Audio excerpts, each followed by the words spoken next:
Mesdames, Messieurs, bonjour. Dans le sommaire de ce 13h au Bénin, nous leur devons la construction de nos maisons. Les maçons, dans l'exécution de leurs chantiers, se font aider par des aides-maçons. Leur rôle est important pour faire avancer les travaux, un job temporaire qui parfois débouche à un emploi. Reportage à suivre sur les réalités, les conditions de travail des aides-maçons sur les chantiers. Et puis consulter son signe astrologique pour savoir ce que les astres vous réservent dans une journée est une habitude assez courante chez grand nombre de personnes. Alors, qu'est-ce qui amène les gens à s'intéresser autant aux horoscopes? On va le savoir dans un instant. Enfin, à suivre absolument en fin d'édition, 48 heures après le lancement officiel de la campagne nationale accélérée et intensive de vaccination contre la Covid-19. Comment les maires des 77 communes du Bénin sont mobilisés autour de l'initiative pour plus de résultats? Les détails sont à suivre dans un instant. Mesdames, Messieurs, à nouveau, bonjour et merci de nous rejoindre. Nous ouvrons ce 13h au Bénin par cette brève carambolage sur l'échange de Godomé, un peu plus d'une heure déjà. Il s'agit d'un choc impliquant plusieurs voitures, une dizaine environ. La circulation est restée bloquée sur plusieurs heures. Elle a repris timidement aux dernières nouvelles. Le chauffeur d'un bus aurait perdu le contrôle de son volant. Pas de perte en vie humaine, mais des blessés sont à déplorer. À cela s'ajoutent des dégâts matériels assez considérable sur les voitures. Vous aurez les images et les détails dans nos prochaines éditions. Je vous l'annonçais en titre, on les rencontre généralement sur des chantiers de construction. Pourtant, ils n'ont aucune qualification. Ce sont les aides-maçons. Leur rôle est important pour faire avancer les travaux et dépend pour la plupart du temps de la multiplicité des tâches sur le chantier. Dans ce reportage que vous allez suivre, Ali Moumouni, Henri Ganti se sont intéressés aux différentes réalités des aides-maçons. Reportage. Ce matin, Claude est descendu sur son chantier pour constater l'évolution des travaux. Depuis quelques semaines, ce chef maçon est sur ce marché de construction d'un immeuble de type R+2. Sur ce chantier, on est à R+2 maintenant. Maintenant, on est au niveau chaînage. On est en train de préparer le niveau fauteuil chaînage maintenant. Le frère va commencer par poser les fers. Là, c'est le niveau linteau, ça. Après, niveau linteau et à niveau dalle. Pour lancer ce chantier, Claude a recruté plusieurs artisans, parmi lesquels les ferrailleurs et les coffreurs. Il s'est également attaché les services d'autres ouvriers, communément appelés les aides-maçons. Ceux-ci n'ont souvent aucune qualification dans le domaine de la construction, mais ils sont d'une grande utilité pour l'accélération des travaux. Une seule personne ne peut pas construire un chantier. Tu dois besoin de manœuvres, ceux qui vont te servir, va te prendre de l'eau, du sable. C'est pourquoi on a besoin de manœuvres pour réceptionner sur un chantier. Il est nos ambassadeurs, et nos yikandi. Sans ma camoyele à te baïkaka, et ma part. En baï tout l'eau, mais il est nos ambassadeurs, et non. C'est que, à papa nous sort, mais les sous-maçons les bas. Actuellement, aucun aide-maçon ne travaille ici. Et comme l'explique le chef chantier, leur recrutement dépend du niveau des travaux et du besoin en main-d'œuvre. Pour commencer une fondation, on a besoin beaucoup de manœuvres. Mais maintenant, arrivé à certains niveaux, on les loie un peu, après on les interpelle. Souvent, ce sont des personnes qui sont au chômage ou qui ont des difficultés financières qui exercent ce job. C'est un métier temporaire qui permet de joindre les deux bouts. Depuis quelques années, Ézéchiel, étudiant en 3e année à la faculté des sciences humaines et sociales, fait de petits jobs pour subvenir à ses besoins. Il était au début sur le chantier de Claude. Je faisais ce boulot, parce que quand on finit les cours, souvent on reste à la maison, on ne fait rien. Il faut toujours déranger les parents, de l'argent. Ça fait qu'à un âge donné, on n'a plus envie de déranger les parents, quoi. Donc il faut qu'on se prenne en charge soi-même, quoi. C'est pourquoi on se débrouille avec ce boulot. C'est pas mal, on trouve un peu. Au moment où il y a un chantier, il y a d'autres qui passent pour demander s'il y a du boulot à faire, à nous aider. En ce temps-là, on les interpelle. Mais il y a d'autres qui sont nos connaissances, qui ne font rien à la maison.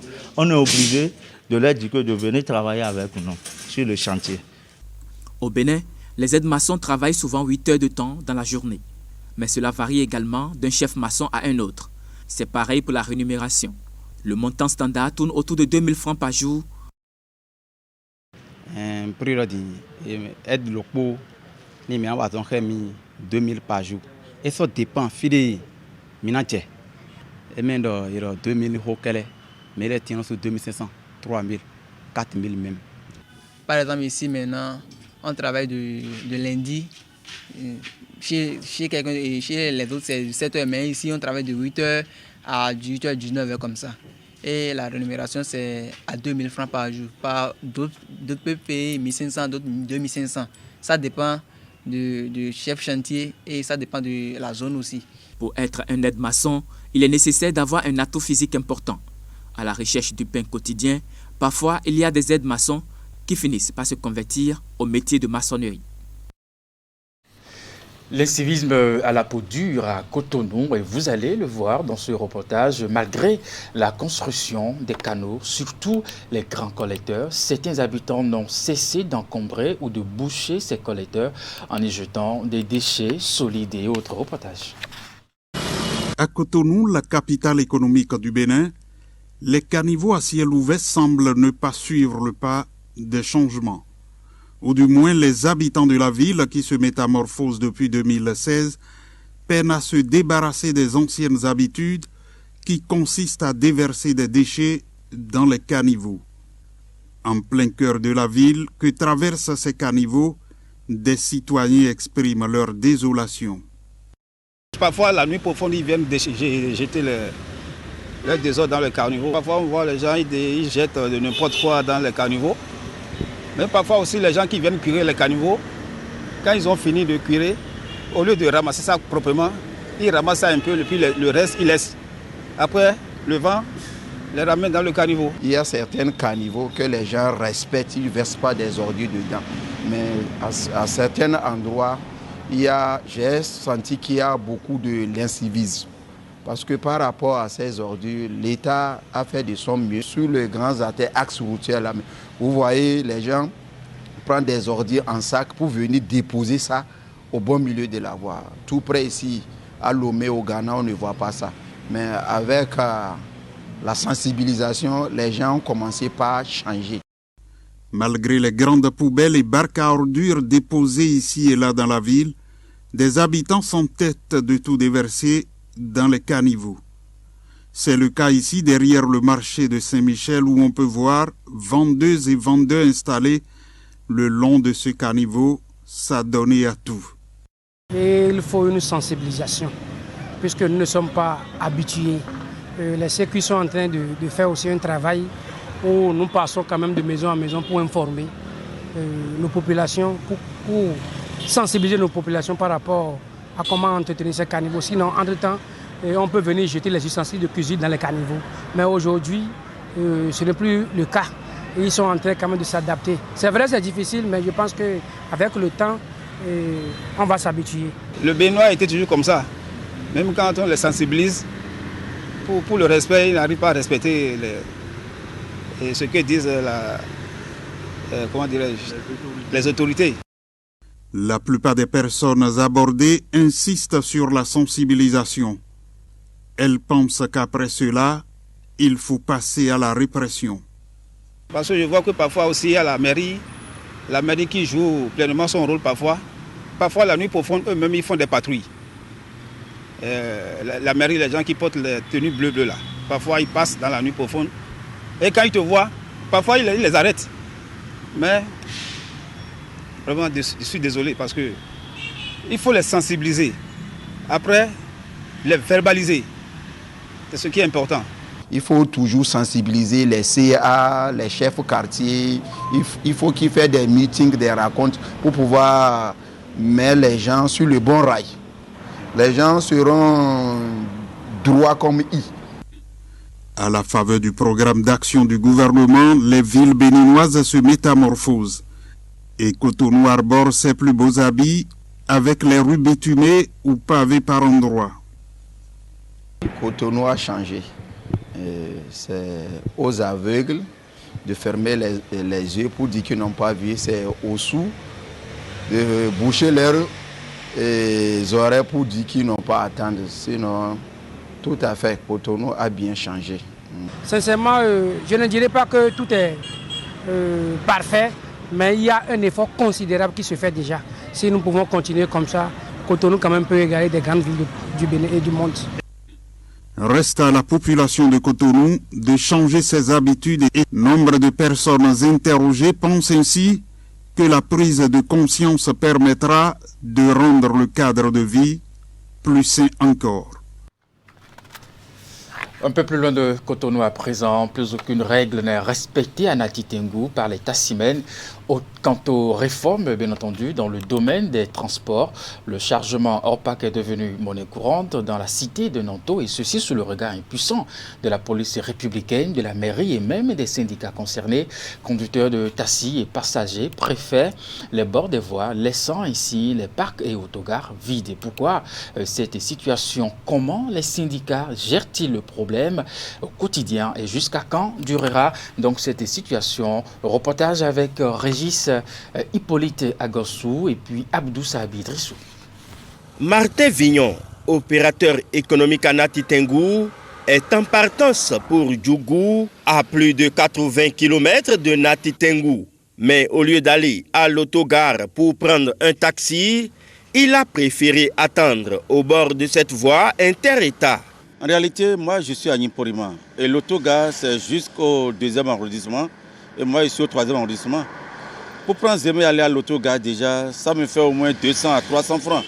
Alors, si je reste au bord de goudron comme ça, je peux trouver les taximans qui vont me prendre facilement. Or, si je vois les 300 francs, en plus les 1500 que je dois payer pour Nati Djougou, je préfère rester au bord de goudron et trouver un taximan. Ils sont donc nombreux, ces voyageurs qui évitent les parcs auto au profit des bords de la voie pour diverses raisons. Et quand je vais là-bas aussi, bon, ils vont me perdre du temps. Je vais attendre que le taxi soit rempli d'abord et tout ça, donc c'est une perte de temps.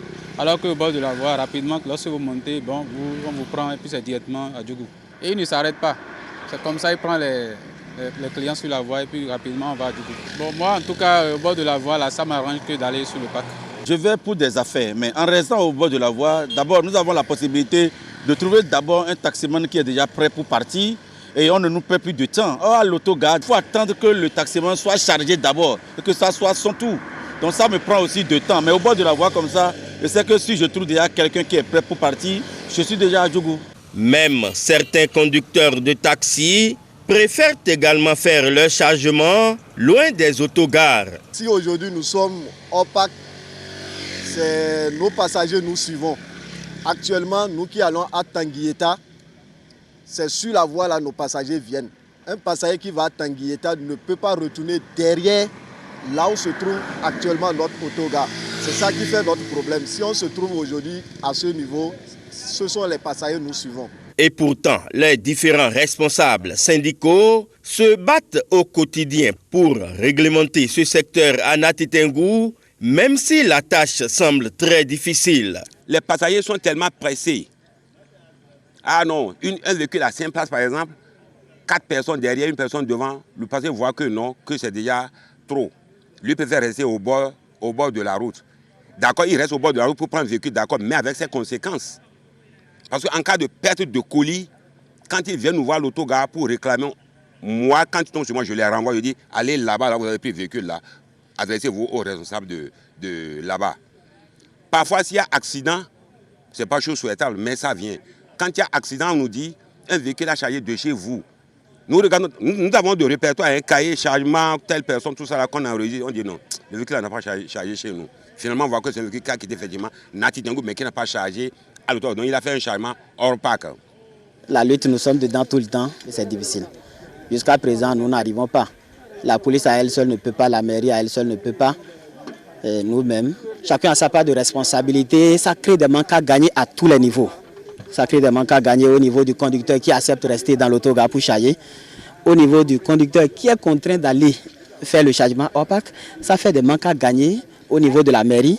Ça fait des manques à gagner au niveau des syndicats. Voilà pourquoi, à des moments donnés, ils font des descentes inopinées sur le terrain. Quand nous prenons les véhicules en position irrégulière, c'est-à-dire en chargement hors parc, Nous leur prenons d'abord les pièces afférentes au véhicule et on fait conduire le véhicule à l'autogare avec tout son chargement. Arrivé à l'autogare maintenant, nous contrôlons la conformité de ces pièces administratives, assurant visite technique. Quand le véhicule est à jour, on dit bon maintenant pourquoi tu nous fais chargement hors parc? Maintenant, pour ne pas pénaliser les passagers, on les verbalise. Chez nous, dans notre syndicat, le minimum c'est 3 000, le maximum c'est 6 000. Chargement de 8 000 et on te prend 6 000 dedans, ça te fait mal. Et voilà que tu es encore contraint d'acheminer les passagers jusqu'à leur destination. Mais malgré tout ceci, des stationnements anarchiques se constatent à certains endroits en Nati Tengou sous le regard impuissant des syndicats et des populations qui subissent des désagréments. C'est tous les jours ils viennent garer, du matin jusqu'au soir. Nos devantures sont devenues des parkings. Quand ils garent, nos clients n'ont plus accès à nos boutiques. On ne vend pas. Quand on parle, ils trouvent que le parc est trop loin, ils ne peuvent pas rester là-bas. Donc les passagers refusent d'aller sur le parc, ils sont obligés de sortir sur la voie.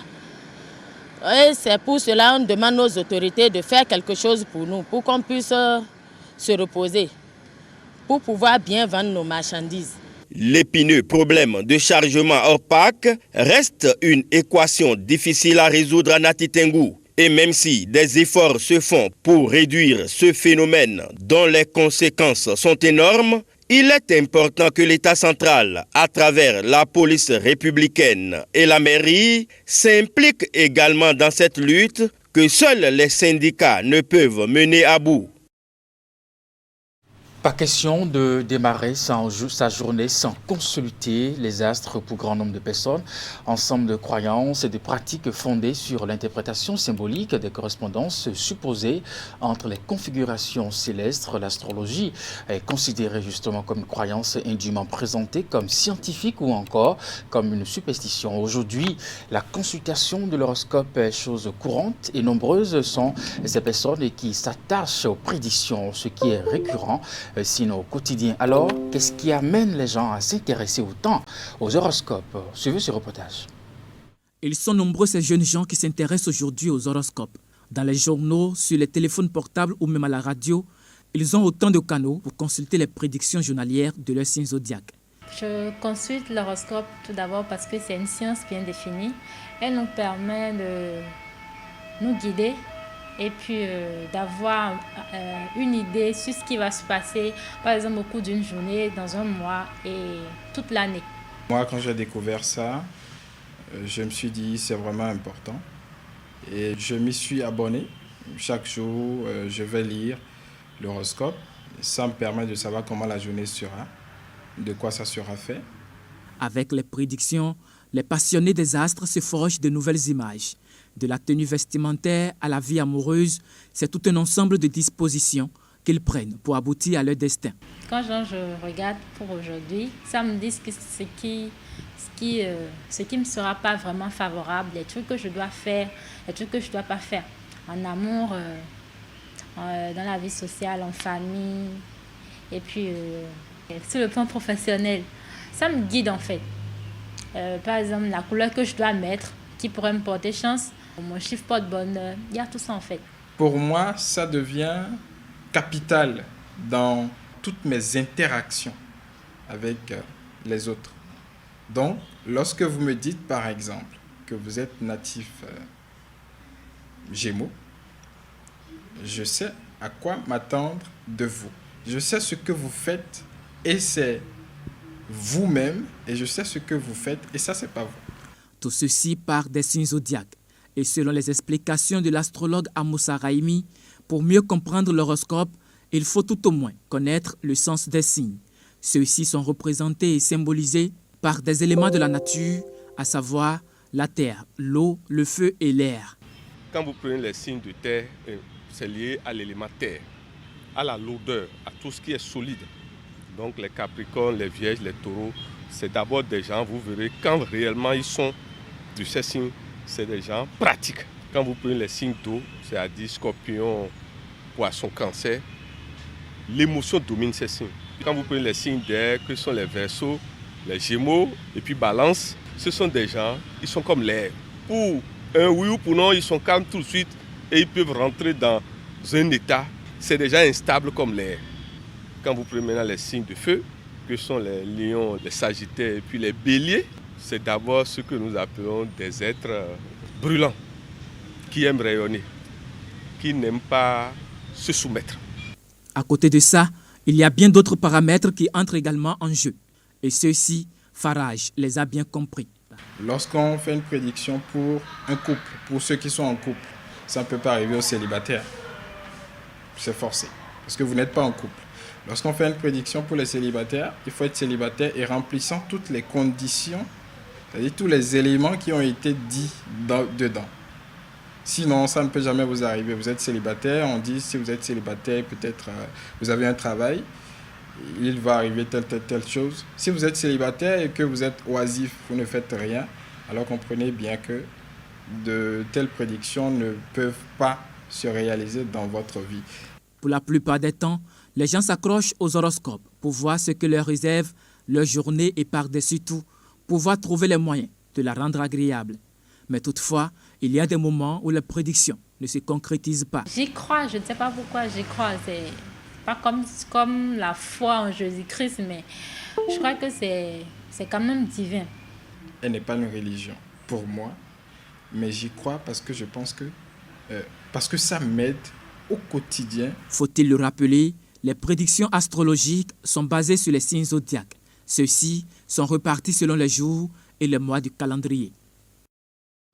Cotonou et ses environs sont réaménagés depuis quelques mois et ce n'est pas sans conséquence sur certains commerces aux abords des voies, notamment la vente de l'essence de contrebande appelée Payo qui a perdu des plumes avec la répression des occupants d'espaces publics. Même si les commerçants tentent de résister en s'adaptant, l'activité est véritablement éprouvée, nous dit Clément Akadé dans ce reportage.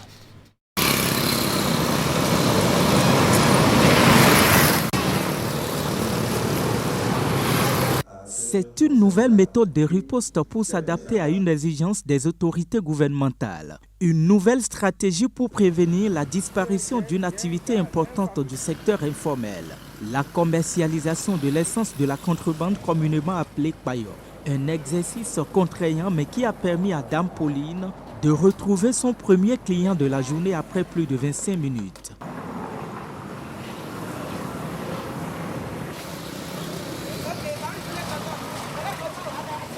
Et pour cause, le gouvernement à travers la préfecture interdit la vente de l'essence au bord des voies et artères de la capitale économique Cotonou. Pour mettre en œuvre cette mesure, la police assure la répression des récidivistes pour empêcher le phénomène des bidons jaunes sur les trottoirs de la ville de Cotonou. Quelques semaines après la phase opérationnelle de la mesure, le commerce de Payo reçoit les chocs et traverse l'un des pires moments de son histoire. Un coup dur pour les acteurs.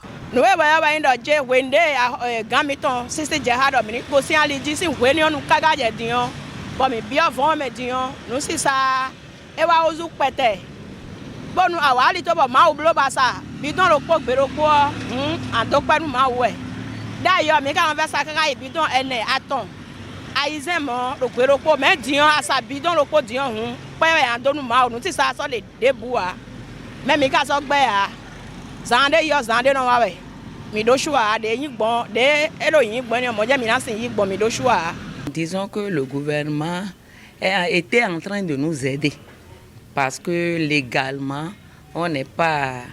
on n'est pas reconnu. C'est une aide du président Talon qu'on remercie et sérieusement. Le commerce a vraiment chuté avec ce qui se passe maintenant. Malgré cette décision, les commerçants de l'essence au Payo s'adaptent et entendent sauver cette activité qui regroupe des milliers de jeunes. Vu le potentiel économique et l'opportunité d'emploi, les commerçants s'inquiètent de l'avenir de cette activité qui est une alternative au chômage à cause des pratiques qui s'observent actuellement. Tout d'abord, je vais remercier le chef de l'État pour tout ce qu'il est en train de faire dans ce pays. On n'a jamais entendu le chef de l'État dire que la vente de l'essence frelatée est supprimée, est suspendue. Nous-mêmes, nous sommes déjà organisés sur ça avant la décision du gouvernement. Donc je pense qu'aucun problème ne se pose à ce niveau. Et c'est une décision salutaire que le gouvernement nous a dit de rentrer dans les fonds. et parce que le gouvernement ne peut pas dépenser pour que les vendeurs d'essence occupent illicitement les places. Et malgré que nous rentrons dans les vents, il y a toujours les forces de l'ordre qui nous dérangent. On vient jusqu'à dans ton magasin, dans l'avant, ramasser, on ne sait plus à quel sens se vouer. On ne sait plus si c'est vraiment une décision du gouvernement ou bien si ce sont les forces de l'ordre qui en abusent. Malgré que les gens sont rentrés dans leur vent ou bien dans des maisons, on a constaté certains commissaires en complicité de leurs agents qui rentrent dans les vents, escaladent les murs pour ramasser les produits, pour rendre la vie difficile aux gens, en disant que c'est le chef de l'État qui a dit ça. C'est nous qui disons à ces gens-là que c'est faux, que ce n'est pas le chef de l'État. Au-delà de ces épreuves que traversent les vendeurs du Kpayor, s'ajoute la difficulté d'accès des clients au point de vente. Bon gré mal gré, les acheteurs se conforment. Pendant ce temps, le président des vendeurs d'essence au Kpayor veut encore sensibiliser ses membres.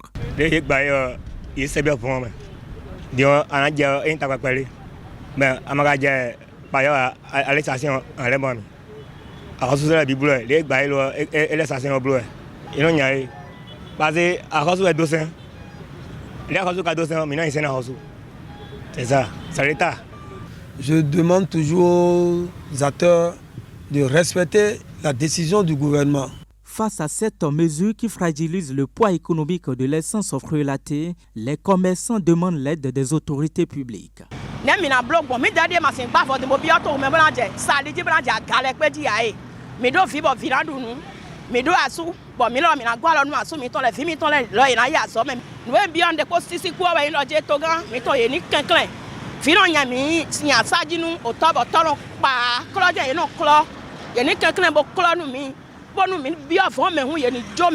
Si le gouvernement peut venir en aide et nous aider à ce qu'on reste dans les vents et qu'on ne nous casse plus, là, il n'y aura pas de problème.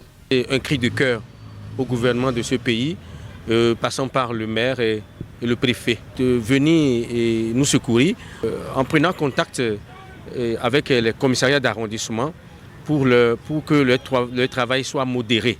Une modération dont l'effet peut soulager ceux qui ont investi dans ce commerce. Avec l'aide des pouvoirs publics, ils espèrent aussi la survie du Kpayor utilisé par la majorité des Béninois dans un contexte où les stations-service n'existent pas encore sur toute l'étendue du territoire national. On va parler santé à présent. Le Bénin est résolument engagé dans la croisade contre la Covid-19, 48 heures seulement après le lancement officiel de la campagne nationale accélérée et intensive de vaccination. Le ministre de la Santé a présidé ce jeudi ici même à Cotonou un atelier de mobilisation des maires des 117 communes de Bénin autour de l'initiative, occasion pour ces derniers de toucher du doigt le rôle combien important qu'ils ont à jouer dans l'atteinte des objectifs de cette campagne. Akime Ousseini et Rachidi Soubirou. La pandémie est évidente, la lutte certaine, la croisade inspirante et les acteurs sans exclusive sont associés. Après le lancement officiel présidé par le ministre d'État Ablai Biotchane, la vaste campagne dite intensive contre la Covid-19 fait appel à une adhésion et un accompagnement des maires des 77 communes du Bénin. C'est tout le sens de l'atelier de mobilisation de ce 18 novembre 2021. Aujourd'hui, le vaccin est le moyen le plus sûr et le plus efficace mis à notre disposition pour nous protéger nos proches et empêcher la propagation du virus. C'est pourquoi nous saluons la présente initiative qui vise à mobiliser les maires des 77 communes de notre pays pour une couverture vaccinale assez importante au sein de nos populations. Les vaccins contre la Covid-19 utilisés au Bénin sont sûrs et efficaces. Les vaccins sont disponibles dans toutes les communes afin d'assurer l'équité de l'offre vaccinale à tous les Béninois en âge de se faire vacciner.